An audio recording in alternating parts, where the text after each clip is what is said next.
Please get ready for a dictation of an exercise number 27. It is also a part of the budget and from September 2021 issue of Progressive magazine. 5 seconds.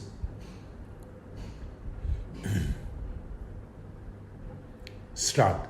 Honorable Speaker, to have ease of doing business for those who deal with government or CPSEs and carry out contracts, I propose to set up a conciliation mechanism and mandate its use for quick resolution of contractual disputes.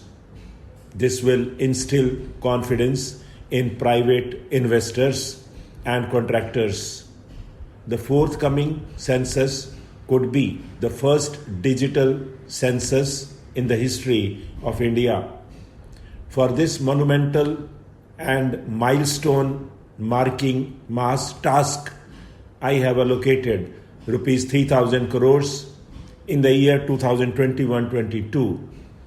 Goa is celebrating the Diamond Jubilee year of the state's liberation from Portuguese rule.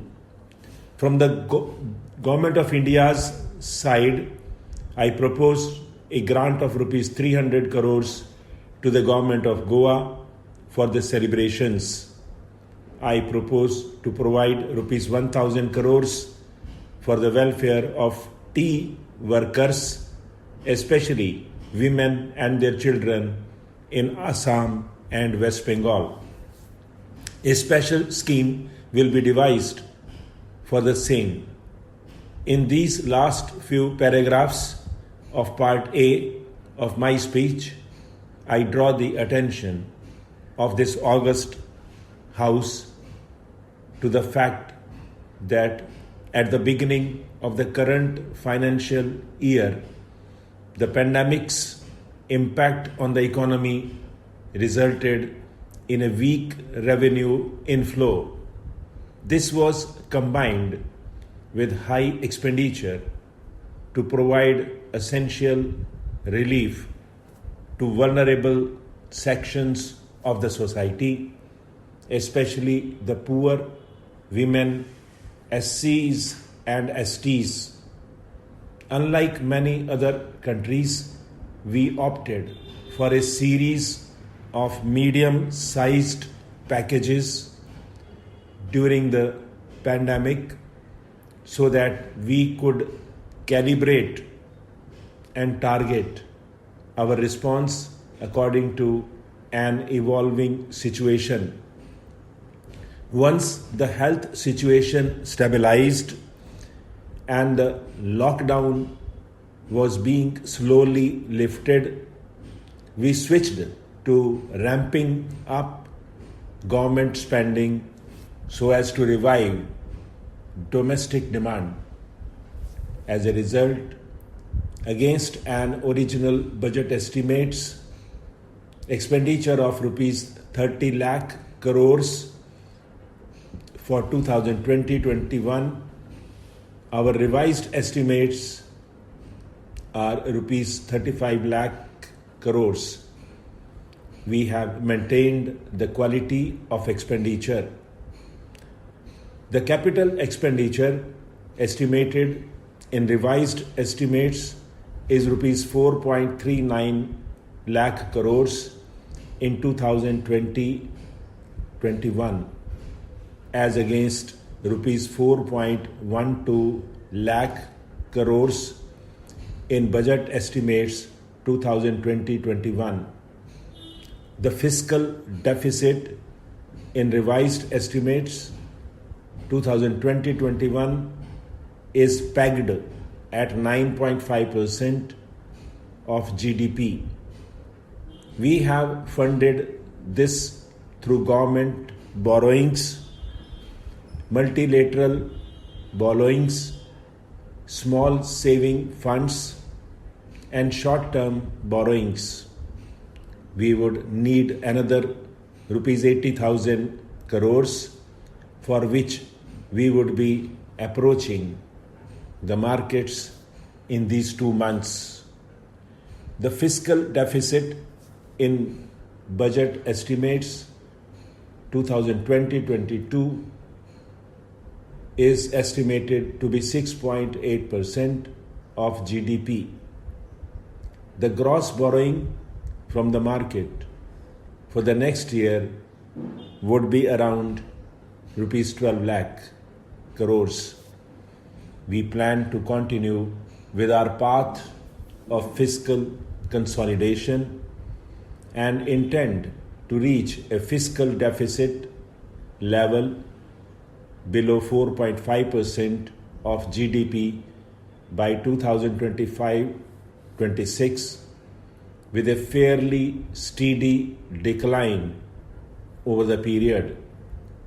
We hope to achieve the consolidation by first increasing the buoyancy of tax revenue through improved compliance, and secondly by increased receipts from monetization of assets including public sector enterprises and land.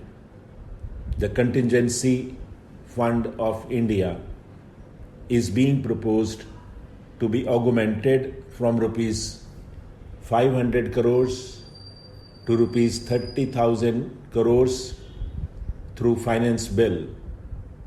In accordance with the views of the 15th Finance Commission, we are allowing a normal ceiling of net borrowing for the states at 4% of GSDP for the year 2021-22. A portion of this ceiling will be earmarked to be spent on incremental capital expenditure. Additional borrowing ceiling of 0.5% of GSDP will also be provided subject to conditions. States will be expected to reach a fiscal deficit of 3% of GSDP by 2023-24 as recommended by the 15th Finance Commission.